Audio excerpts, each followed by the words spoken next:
Hinduism का concept of God इतना confusing है कि खुद हिंदूज भी श्योर नहीं है। इनका कॉन्सेप्ट ऑफ गॉड है त्रिमूर्ति, सेम लाइक क्रिश्चियन की ट्रिनिटी। लेकिन यहाँ पे एक प्रॉब्लम है, क्रिश्चियन ट्रिनिटी में एक मेन सुप्रीम बीइंग है और वो अलग अलग रोल में मैनिफेस्ट होता है, फादर सन होली स्पिरिट। लेकिन हिंदू त्रिमूर्ति में तीन अलग अलग पर्सनैलिटीज हैं, ब्रह्मा विष्णु शिवा। अब इन तीनों में कौन ऑल पावरफुल है, कौन सुप्रीम बीइंग है, वो ना मुझे और ना इन्हें खुद को पता है। दर्शन और फिलोसफी कुरान पढ़ने वाले भी समझ में आएगी ही नहीं। और जिसको भी लगता है कि ब्रह्मा विष्णु या शिव कोई अलग अलग गॉड्स हैं ये, तो आज ये टॉपिक स्टेप बाय स्टेप में क्लियर करूंगा। तो चलिए, सनातन दर्शन में ईश्वर के तीन कार्य यानी फंक्शन बताए गए हैं। उन्हीं को ब्रह्मा विष्णु महेश शिव आदि कहते हैं। ये कोई तीन अलग अलग ईश्वर नहीं है, ये एक ही सत्ता के कार्यात्मक नाम है जिनको ब्रह्मा विष्णु महेश शिव आदि कहते हैं। किसी भी सिस्टम के होने के पीछे तीन चीजें होना बहुत जरूरी है। एक है उत्पत्ति यानी क्रिएशन, दूसरी है निरंतरता यानी कंटिन्यूटी, तीसरी है समाप्ति या परिवर्तन यानी चेंज या एंड। इनमें से अगर एक भी ना हो तो कोई भी सिस्टम एग्जिस्ट नहीं करे। फॉर एग्जाम्पल, ये पेन है, ये क्रिएट हुआ है, कुछ दिन चलेगा, फिर खराब हो जाएगा, खत्म हो जाएगा। इसके लिए इन तीनों ही प्रतिक्रियाओं का होना जरूरी है। अब इसी एग्जाम्पल को यूनिवर्स पर अप्लाई कर दो, बनेगा, चलेगा, बिगड़ेगा।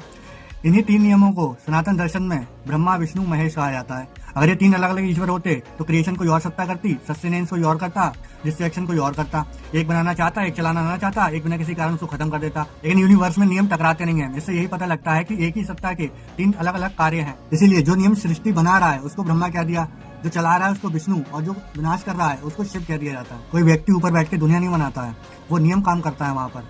जैसे बीज से पेड़ बनता है, लेकिन उस पेड़ को कोई बैठकर नहीं बनाता है, वो नियम काम करता है। अब सवाल ये आएगा, फिर इसको अलग अलग क्यों दिखाया गया है? क्योंकि आम मानव जो बुद्धि है वो इसको समझ नहीं सकती है, इसलिए इसको पर्सोनिफिकेशन में दिखाया गया है। आम समाज अब्स्ट्रैक्ट रूल को नहीं समझ पाता है, वो इसको पर्सन, फॉर्म या किसी स्टोरी से समझता है। जैसे किसी व्यक्ति से पूछेंगे सृष्टि किसने बनाई, तो वो कहेगा ब्रह्मा जी ने। चला कौन रहा है? विष्णु जी।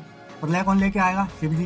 ये टीचिंग टूल्स हैं, ना कि कोई अलग अलग भगवान है। ये एक ही ईश्वर के कार्यात्मक गुणात्मक नाम है। अब सवाल यह आएगा कि लोग इनको एज ए टेस्ट क्यों लेने लगे? वो इसलिए कि समय के साथ दर्शन कमजोर पड़ गया। लोग उपनिषद, दर्शन, तर्क को कठिन समझने लगे, पूजा, व्रत, कथाओं को आसान समझने लगे।